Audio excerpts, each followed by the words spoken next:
오늘 허락하신 하나님의 말씀은 요한복음 7장 37절로 52절까지의 말씀입니다. 명절 끝날 곧 큰 날에 예수께서 서서 외쳐 이르시되 누구든지 목마르거든 내게로 와서 마시라. 나를 믿는 자는 성경의 이름과 같이 그 배에서 생수의 강이 흘러나오리라 하시니 이는 그를 믿는 자들이 받을 성령을 가르쳐 말씀하신 것이라. 예수께서 아직 영광을 받지 않으셨으므로 성령이 아직 그들에게 계시지 아니하시더라. 이 말씀을 들은 무리 중에서 어떤 사람은 이 사람이 참으로 그 선지자라 하며 어떤 사람은 그리스도라 하며 어떤 이들은 그리스도가 어찌 갈릴리에서 나오겠느냐. 성경에 이르기를 그리스도는 다윗의 씨로 또 다윗이 살던 마을 베들레헴에서 나오리라 하지 아니하였느냐 하며 예수로 말미암아 무리 중에 쟁론이 되니 그 중에 그를 잡고자 하는 자들도 있으나 손을 대는 자가 없었더라. 아랫사람들이 대제사장들과 바리새인들에게로 오니 그들이 묻되 어찌하여 잡아오지 아니하였느냐. 아랫사람들이 대답하되 그 사람이 말하는 것처럼 말한 사람은 이때까지 없나이다 하니 바리새인들이 대답하되 너희도 미혹되었느냐. 당국자들이나 바리새인 중에 그를 믿는 자가 있느냐. 율법을 알지 못하는 이 무리는 저주를 받은 자로다. 그 중에 한 사람 곧 전에 예수께 왔던 니고데모가 그들에게 말하되 우리 율법은 사람의 말을 듣고 그 행한 것을 알기 전에 심판하느냐. 그들이 대답하여 이르되 너도 갈릴리에서 왔느냐. 찾아보라. 갈릴리에서는 선지자가 나지 못하느니라 하였더라. 우리가 오늘 살펴볼 본문의 내용은 예수께서 초막절 행사의 마지막 시기에 예루살렘 성전에서 선포하신 말씀과 그에 대한 사람들의 반응과 관련된 것입니다. 유월절과 마찬가지로 7일간 지켜지던 초막절 기간 동안에는 독특한 의식들이 진행되었습니다. 그것은 명절 기간의 7일 동안 제사장들이 실로암 못에서 물을 길어 성전까지 행진하며 성전 제단에 물을 붓는 의식이었습니다. 의식은 첫날부터 셋째 날까지 하루에 한 번씩 행하여졌지만 일곱째 날에는 7번 연속으로 행했습니다. 의식의 목적은 과거 출애굽의 광야길에서 조상들에게 물을 공급하여 주셨던 하나님께 감사를 드리는 한편 장래 추수 때의 풍족한 비를 내려주시기를 간구하는 것이었습니다. 그런데 우리가 유의해서 살펴볼 부분은 오늘 본문의 시간적 배경이 명절 끝날 곧 큰 날이라는 점에 있습니다. 이 날은 지난 일주일 동안 거행되었던 물 붓는 의식이 없는 성회의 8번째 날이었습니다. 말하자면 물이 없는 날이었던 것입니다. 그런데 바로 그때 예수께서는 성전에 모여있는 무리들을 향해 이렇게 외치셨습니다. 누구든지 목마르거든 내게 와서 마시라. 예수님의 이러한 외침은 다분히 의도적이셨습니다. 예수님은 지금 추수 때의 비에만 관심을 가지며 당장의 육신적인 갈증 해소에만 초점을 두고 있는 유대인들을 향해 초막절 절기 의식을 활용하셔서 그들의 관심을 하나님과 영혼에 대한 관심으로 전환시키시려고 하시는 것이었습니다. 그들의 영혼 깊은 곳에 내재된 영적 갈증에 대해 알려주시면서 그 갈증을 해결시켜 주실 수 있는 분은 오직 주님뿐이심을 알려주고 계셨던 것입니다. 그래서 예수님께서는 누구든지 목마르거든 내게 와서 마시라 라고 외치셨던 것입니다. 예수님은 생수의 강에 대한 말씀을 하십니다. 목마른 자들은 다 내게로 오라고 하셨습니다. 이 또한 계속 반복되는 말씀이기도 합니다. 요한복음 4장에서도 이미 나왔던 말씀입니다. 여기서 목마름이란 여러 가지 의미로 해석될 여지가 있는 말씀입니다. 그 의미를 우리가 모두 다 알 수 없지만 분명한 것은 목마름의 근원은 우리의 욕심 때문이라는 것입니다. 우리는 결코 만족하는 법이 없습니다. 가지면 가질수록, 누리면 누릴수록 우리의 목마름은 해결되는 것이 아니라 더해지기만 합니다. 그런데 예수님께서는 그 욕심을 버리라고 말씀하지 않으시고 당신에게 와서 채우라고 말씀하십니다. 어쩌면 욕심을 갖는 것 그 자체가 죄는 아닌 것 같다는 생각이 듭니다. 내가 바람을 갖는다는 것, 내가 무엇인가를 꿈꾼다는 것은 잘못이 아니라는 것입니다. 우리는 욕망을 가진 존재입니다. 어쩌면 그 욕망이 우리의 삶의 동력이 되는지도 모릅니다.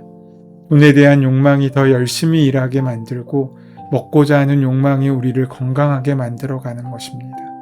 그런데 문제는 그 욕망을 어디서 채우는지에 달려 있습니다. 마셔도 채워지지 않는 물과 마실수록 시원한 물이 있습니다. 예수님께서는 무리가 영적으로 목마른 자들임을 아셨습니다. 오늘날 우리 그리스도인들도 마찬가지입니다.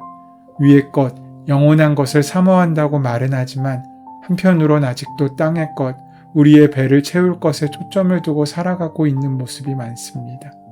잡은 듯 하지만 결코 잡히지 않는, 채운 듯 하지만 결코 채워지지 않는 욕망과 소유 욕구가 우리의 삶을 지배하기에 오늘 우리는 예수님께서 말씀하시는 영적인 목마름의 때를 경험하며 살아가고 있는 것입니다.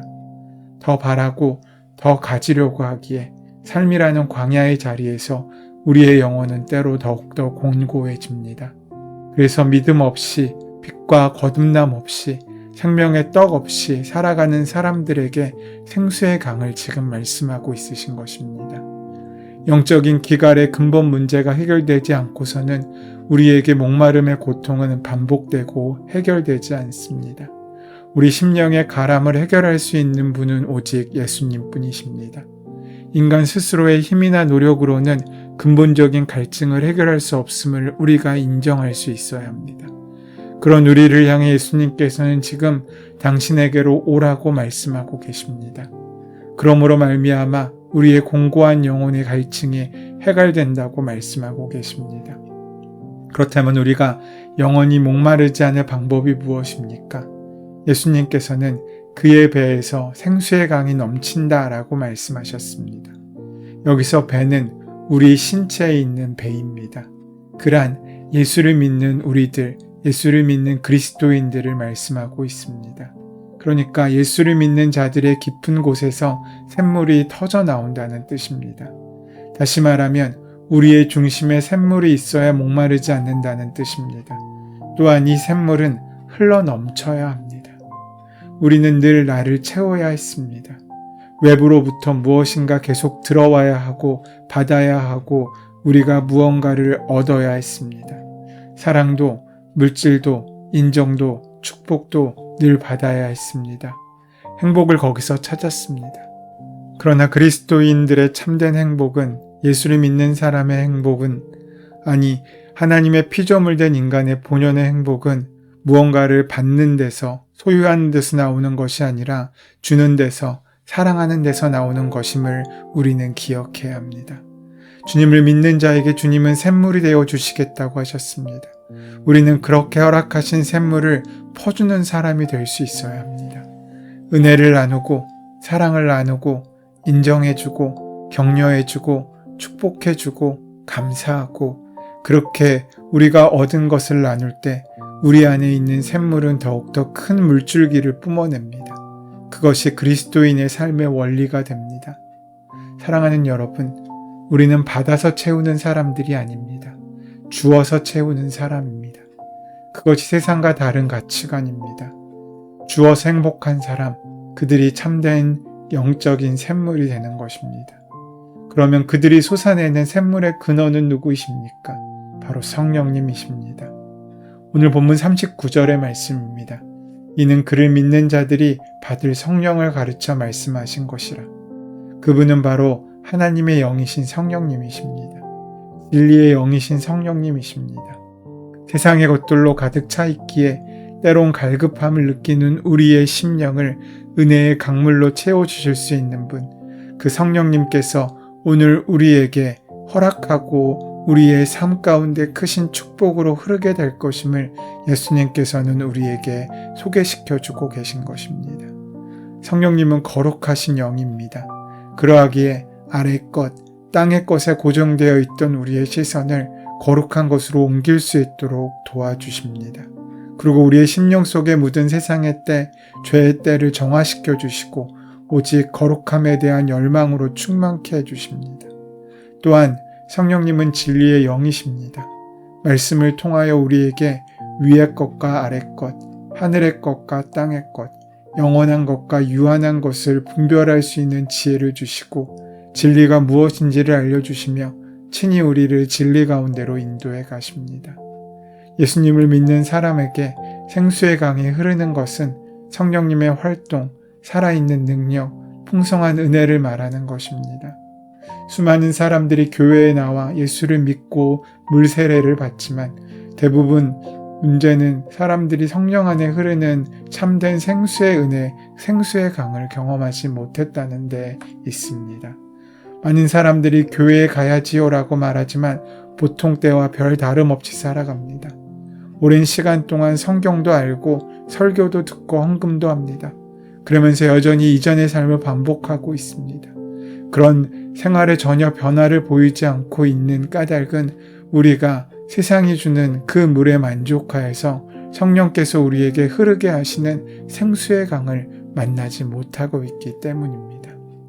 물이 흐르지 않는 강이 있습니다. 물이 말라버린 우물도 있습니다. 예수를 믿고 교회에 나오고 성경도 보는데 그 사람의 삶에 감동도 충만도 열정도 말라버린 사람도 있을 수 있습니다. 그래서 교회에 나와도 그 얼굴에 밝은 광채가 없습니다. 그런데 어떤 사람은 가진 것이 없어 보임에도 얼굴에 빛이 있고 기쁨이 있습니다.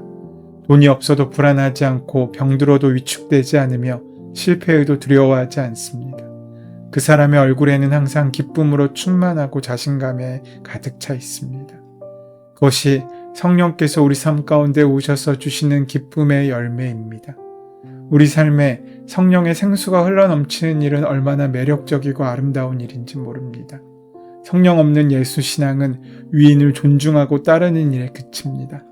참된 신앙은 성령을 통해 지금도 역사하시고 살아계신 예수님과 함께 동행하며 살 수 있도록 우리를 이끄시고 세우십니다. 그렇게 성령의 감동과 감화를 받아 예수님께서 사셨던 것처럼 우리도 그렇게 살아야 합니다.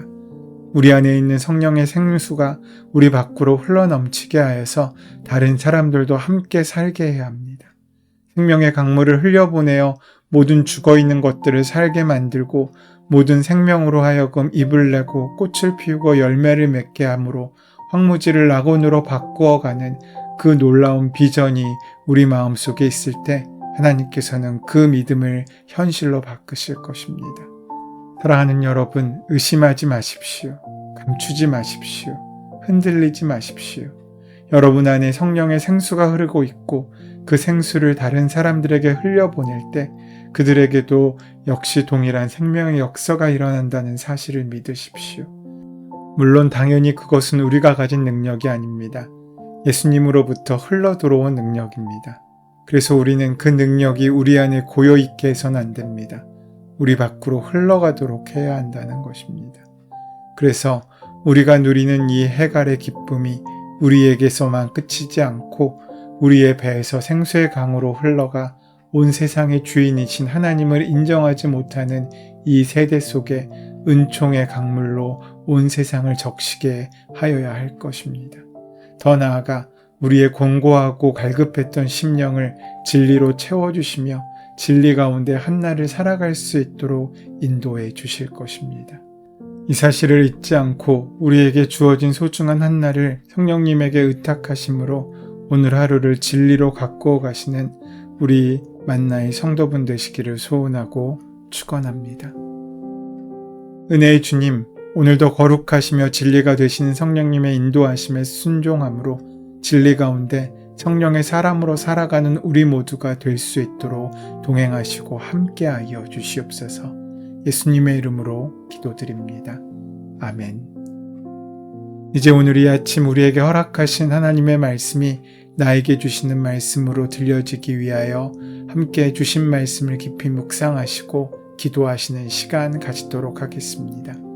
함께 기도합니다.